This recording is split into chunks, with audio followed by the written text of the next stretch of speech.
Hi hello நீங்கள் பார்த்துட்டு இருக்குது பெஸ்ட் சினிமா. நான் உங்கள் ஜாக். இன்றைக்கி இந்த வீடியோவில் ரீசெண்டாக ரிலீஸ் ஆன மூவிஸோட பாக்ஸ் ஆஃபீஸ் கலெக்ஷனையும் அண்ட் சில சினிமா நியூஸையும் தான் இந்த வீடியோவில் பார்க்க போகிறோம். சரி வாங்க வீடியோக்குள்ளே போகலாம்.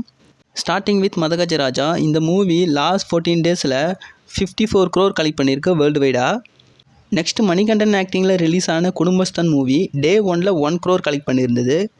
டே 2ல் 2.2 crore கலெக்ட் பண்ணியிருந்தது.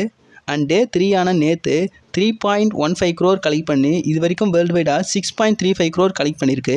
இந்த மூவியோட ஓவரால் பட்ஜெட்டே பார்த்தீங்கன்னா 10 crore மட்டும்தான். எனக்கு தெரிஞ்சு கூடிய சீக்கிரத்தில் இந்த மூவி 10 crore மேலேயே கலெக்ட் பண்ணிடும்னு நினைக்கிறேன். நெக்ஸ்ட்டு சில சினிமா நியூஸை பார்க்கலாம். அது என்னென்னா, அஜித் குமாருக்கு பத்மபூஷன் அவார்டு கிடச்சிருக்கு. இது வரைக்கும் தமிழ் சினிமாலேயே வெறும் 5 பேருக்கு மட்டும்தான் இந்த அவார்டு கிடச்சிருக்கு. அதில் முதல்ல கிடைச்சது யாருக்குன்னு பார்த்தீங்கன்னா 1984 சிவாஜி கணேசனுக்கு ஃபஸ்ட்டு பத்மபூஷன் அவார்டு கிடைச்சிது. ரெண்டாவது 2000 இயரில் ரஜினிகாந்துக்கு கிடைச்சது. தேர்டு 2014 கமல்ஹாசன் கிடைச்சது. கடைசியாக போன வருஷமான 2024 விஜயகாந்த் சாருக்கு கிடைச்சது.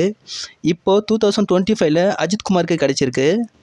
இன்ட்ரெஸ்டிங்கான விஷயம் என்னென்னா, 2024 போன வருஷம் அஜித்துக்கு எந்த படமுமே ரிலீஸ் ஆகலை. ஆனால் 2025 இந்த வருஷம் அஜித்துக்கு 2 படம் ரிலீஸ் ஆகுது. அது மட்டும் இல்லாமல் இப்போ அவருக்கு பத்மபூஷன் அவார்டும் கிடச்சிருக்கு. ப்ளஸ் ரேஸ்லேயும் அவர் ஜெயிச்சிருக்காரு. இந்த வருஷன்றது அஜித்குமாருக்கு நல்லாவே இருக்குன்னு நான் நினைக்கிறேன். நெக்ஸ்ட்டு நம்ம தளபதி 69 படத்தோட first look and second look ரெண்டையுமே நேற்று ரிலீஸ் பண்ணியிருந்தாங்க. படத்தோட மூவி வந்து ஜனநாயகன். இந்த first look and second look ரெண்டுமே நல்லா தான் இருக்குது. பட் 2 லுக்குமே அரசியல் சம்மந்தப்பட்டதாகவே இருக்கிறது ஒரு சின்ன வருத்தம். ஃபேன்ஸ் கொண்டாடுற மாதிரி ஒரு ஃபர்ஸ்ட் லுக்கோ இல்லை ஏதாச்சும் ரிலீஸ் பண்ணியிருந்தால் கொஞ்சம் நல்லா இருந்திருக்கும்னு நான் நினைக்கிறேன். சோஷியல் மீடியாலையும் இதுக்கு மிக்சடான ரிவ்யூ தான் வந்துட்டுருக்கு. இதை பற்றி நீங்கள் என்ன நினைக்கிறீங்க அப்படிங்கிறத கமெண்ட் பாக்ஸில் கமெண்ட் பண்ணுங்கள். ஸோ வீடியோ இவ்வளோ தான். வீடியோ பிடிச்சிருந்தா வீடியோக்கு லைக் கொடுத்துருங்க.